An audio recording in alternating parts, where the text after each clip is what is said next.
It's time to get mad about random opinions I have as we continue our top 10 worst Pokemon series. But that's okay because I understand that after a stressful day of work or school, you might need a little time to vent, which is perfectly fine with me because my comments section and I are here for you.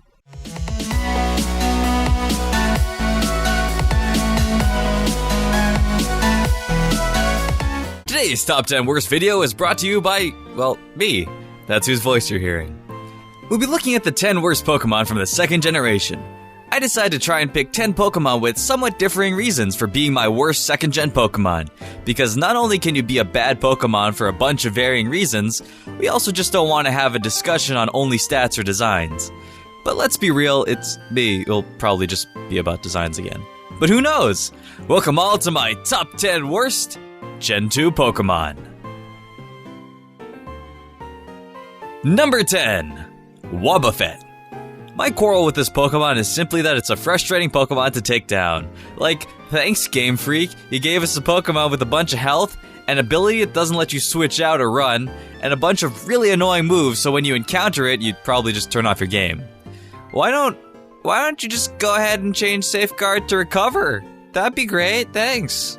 I mean, this guy got banned from competitive battles with the Shadow Tag ability, and it sucks without it, so I mean, that's fine, but it's still there, doing its thing with its weird demon tail and flubbery body.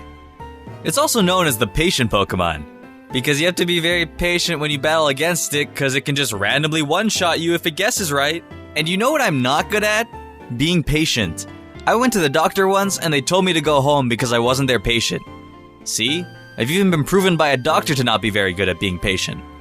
Also, it's Jesse's Pokemon, which doesn't sound like a problem, but just reminds me that 15 minutes of every single Pokemon episode is filled with Team Rocket filler, where they just say their motto and do the same thing every single time.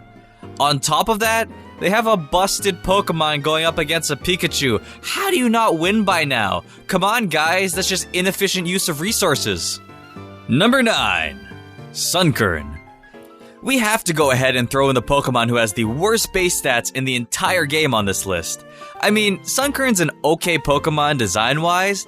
It's cute, you know, it's like a cute little potted plant. But my gosh, is it weak?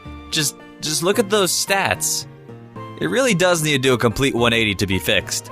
On top of that, it evolves into another quite weak Pokemon by Stone Evolution, which at this point in time means you can't evolve any further, aside from Mega Evolution, of course. Hopefully the next generation will give this guy a little miracle grow. Number 8. Dunsparce. I've said it before and I'll say it again. Dunsparce needs more love. I don't dislike this Pokemon at all, but it just doesn't have anything. I mean, its ability is to run away because it probably knows that you don't want to see it, and on top of that, it can't fight anything. Besides Sunkern, I guess. I mean, it's just a little land snake that we want to see evolve since Generation 2, because look at it. It just doesn't have anything. It just kind of runs away from the Game Freak offices because of how forgotten it feels. Generation 2 has had quite a lot of random standalone Pokemon that feel like they deserve a little more. Like, Dunsparce should definitely evolve, or at least have some storyline if it's just gonna be a uniquely designed Pokemon with no fighting power, no evolution, or any relation to other Pokemon. I mean, Dunsparce is not even like Zangoose and Seviper, where they don't evolve, but at least they have some kind of friendly rivalry going on. Instead, Dunsparce is just this yellow and blue land snake you find in random areas. I mean, the thing even has these tiny wings. You've got so much to go on, Game Freak. Just sprout its wings and let it fly. Fly. Fly into being a better quality Pokemon, Dunsparce. You need it. Number 7. Stantler. I don't know, I just forget this guy's even in the game half the time. It's a deer. Oh dear me, can't remember all 721 Pokemon. I guess 732 right now. And this one is not dearly beloved. And also it's just a normal type deer. I actually don't think there's anything wrong with it aside from that bulging round protrusion from its butt. You gotta get that checked out, man. It would actually just be complete with a Mega Evolution or a regular evolution, but as of now, it's just kinda there. That's it. That's my point. Number 6. Sudowoodo. I know this is stupid, but I get so salty every time I play the second generation games, and forget to get that dang watering can from the flower shop next to the Goldenrod gym, so I can make this guy move from the path so I can continue the freaking game. I do it every time, I don't have fly, and I gotta go all the way back to Goldenrod from that route, and then I gotta go back, and then I gotta water him, and then I have to battle this guy, and it stands there all tree-like, and it smiles at me like it just didn't cost me a bunch of time. I don't know why this irks me. It just does. It's just so dumb. Number 5. Snubbull. Okay, it might be weird for this guy to be on the list, but frankly, my reasoning's always weird and hipster, so I guess we're all prepared for this. For some reason, when I was a kid, Snubbull just felt out of place. Its design seemed very different and not in tune with the overall style. To me, at least. I'm not saying I'm objectively right about this, that was just my feeling. Also, he was mean to Pikachu in the little short before the Pokemon movie. That made me sad. But I mean, I guess Snubbull always looks angry, so... But on top of that, now that it's a fairy type, that's just kinda weird. I know it was introduced as the fairy Pokemon in the second generation, but I just never understood that either. Like, I know we have an ice cream Pokemon, but what about a Bulldog makes it a fairy, besides the fact that it's pink? I don't really feel like it being pink makes it a fairy.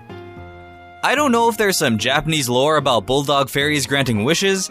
I get that Pokemon can be designed into a type however they want.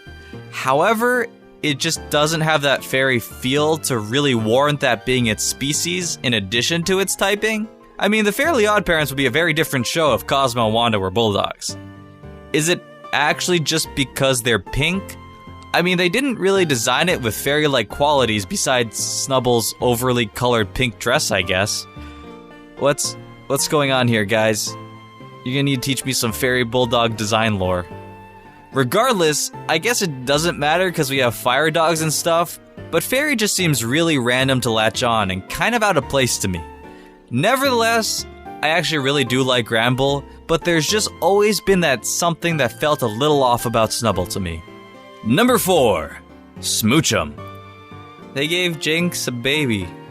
Aside from the fact that Jinx giving birth is already implausible, we have this little thing. No, don't be the kiss Pokemon. I'm not doing that to you. Stop. Imagine if this Pokemon was made before they changed Jinx to purple. That, oh no. Okay, no, that is unpleasant. Number 3. Blissey. Y'all know I'm a big stall Pokemon disliker. And this thing was very prominent in the 4th generation when I used to battle competitively. So we had some really slow times together. Like, first of all, it just gets the most HP in the entire game, then it gets a bunch of status-inflicting moves, and soft boil, and then I'm just here listening to 90s hip-hop trying to beat this darn thing, cause let's be real, my fighting type is either bird, paralyzed, or fainted 3 weeks ago on a deserted island. Not to mention, there's no chance this Pokemon doesn't get a Mega Evolution. We all know it's gonna happen because it's an iconic Pokemon and Nurse Joy needs some more help with all the fainting Pokemon being brought in. So you know what that means. More HP! I mean, it might not be in this generation, but Mega Blissey is going to be a thing. It might be in the 8th gen, it might be in the 23rd gen, but the second it's here to stay, cause you're never gonna take it down. Number 2. Chuckle.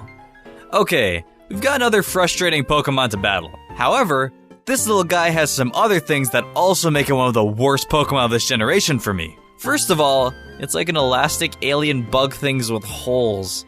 And not to mention, it's a freaking wall. Its defensive stats are the best in the game.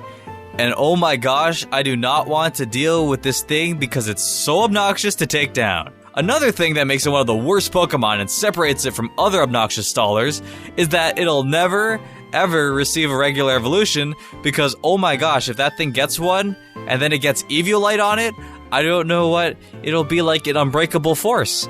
It would just be like a metal block you'd never be able to break through. You could make a house out of Eviolite Chuckles, and it would be a real impenetrable fortress. No, not the Pokemon. It definitely looks like a Pokemon that should evolve, and maybe it could get a Mega Evolution, but even then it'll just be a super tanky weird bug thing with wings probably. Number 1. Unknown. No, the Pokemon. I actually know what number 1 is. I've always wanted to learn how to read the alphabet, and thanks to Game Freak, I can barely do that because there's a giant freaking eyeball in every single letter. Also, there's a question and an exclamation mark. They do make me very excited, but I still question why they're there. They're even really annoying in Super Smash Bros. Melee, just flying around, teaching you about poetry, smacking you in the face at every chance they get. I mean, I don't play with items though, because I'm a dirty tryhard. Frankly, it's literally just the alphabet as Pokemon with eyes in them. There are these weird metal letters that are very weak, don't do anything, it just sit in your soup. I mean, they've had some appearances doing weird things in the anime, but aside from that, they're just 28 weird Pokemon with hidden power and lackluster stats. I mean, the biggest side quests they have in the games are to catch all 26 letters, and then some guy digs a hole so you can catch the punctuation versions of them, who, by the way, are very unenthusiastic to be here. Look at them. They can barely keep their eye open. Hey everyone, thanks so much for watching this continuation of our Top 10 Worst series. I have weird reasons for why Pokemon are the worst of their generation for me, but hey, can't just list them in order of worst base stats, am I right? Hey. Hope you all enjoyed, and please make sure to leave a like and subscribe. Until next time, keep on catching.